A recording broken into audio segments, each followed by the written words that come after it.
Hello po mga katropa, magandang araw po sa ating lahat. Yan po, panibagong buhay, panibagong araw po. Ito po, mag-install po tayo ng mini driving light. Shoutout po pala sa nag-request po sa atin ng paano po ba i-install ito. Yan po, kakabit na po natin, Badja 125, yun po. Ito po mga katropa, unang-una po ilalagay muna natin ang ating relay. Yan po. Ito pong 85 lalagay po natin sa ground. Ito isusok-sok nyo lang po mga katropa yan. Tapos itong 86 accessories wire po yan, dito po natin susok-sok nyo lang po mga katropa. Yan, kulay brown po ang 86. Tapos ang number 30 sa ating 12 volts galing po sa ating battery. Yan po, susubukan po nating i-on. Yan, i-on po natin. Yan, yan, nakakaroon na po siya ng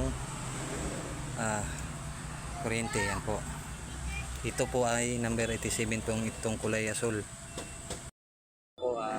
Ilagay po na natin ang ating domino switch. Yan po, itong kulay pula po, yan, kulay asul galing po sa ating relay. Ilalagay nyo po ang kulay red po sa ating domino switch po mga katropa yan. At susubukan po natin iyon kung may lalabas po ba dito. Ayan, yan po, meron. Oh, tapos ito namang isa, yan, meron din po. Tama po ang ating paglagay sa ating domino switch. Ito na po mga katropa, nalagay na po natin ang domino switch. Tapos ito pong kulay yellow, tapos puti po, yan, yung kulay itim po sa badigaw na lang po nyo ilalagay mga katropa. Yan, sa nag-request po nito, yan, subukan po natin pailawin. Yun muna natin ang kanyang susi.